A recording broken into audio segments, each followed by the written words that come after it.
નમસ્તે. ધોરણ 5, 6 અને 7ની બાલસભામાં પ્રાર્થના ગીત અને પ્રાર્થના નૃત્ય એ મારો કોમન ટોપિક રહ્યો, કારણ કે આપણી સંસ્કૃતિ પ્રમાણે કોઈ પણ સારા કાર્યની શરૂઆત આપણે ઈશ્વરને યાદ કરીને કરતા હોઈએ છીએ.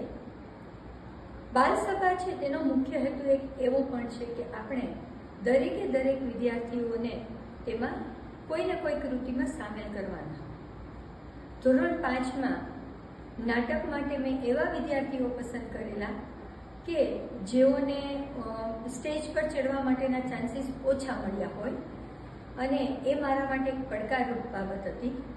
પણ ઘણી બધી પ્રેક્ટિસને અંતે એ લોકોએ ઘણું સારું પરફોર્મ કર્યું, અને જ્યારે એ લોકો સ્ટેજ પર ચડ્યા ત્યારે મને એક બીક હતી કે કદાચ એ લોકો બી જશે, પરંતુ તે લોકોએ બહુ સારું પરફોર્મ કર્યું. ધોરણ 7માં વિદ્યાર્થીઓની સંખ્યા બીજા વર્ગો કરતાં વધારે હતી. મારી ઈચ્છા એવી હતી કે કોઈ એક એવી કૃતિ કરાવું કે જેમાં બધા જ વિદ્યાર્થીઓ, એટલે કે 34 વિદ્યાર્થીઓ છે તે તેમાં સામેલ થઈ શકે. એ માટે મેં એક ગુજરાતી ગીત પસંદ કરેલું, દ્વારકાના નાથ તને ઘણી રેખમાં. તેમાં અમુક વિદ્યાર્થીનીઓએ થાળી લઈને ડાન્સ કરેલો. ત્યારે મને એક બીક હતી કે સ્ટેજ ઉપર થાળી પડી જશે તો, પરંતુ એવું ન થયું અને બહુ જ સરસ રીતે રજૂઆત થઈ.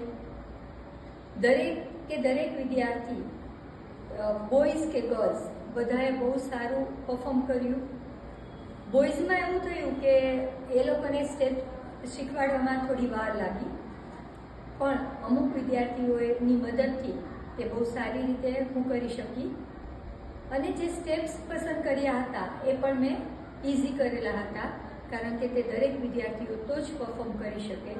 અને એ કૃતિ ખૂબ જ સફળ રહી અને બધાને ખૂબ જ ગીત પણ ગમ્યું અને સ્ટેપ્સ પણ ગમ્યા. આભાર.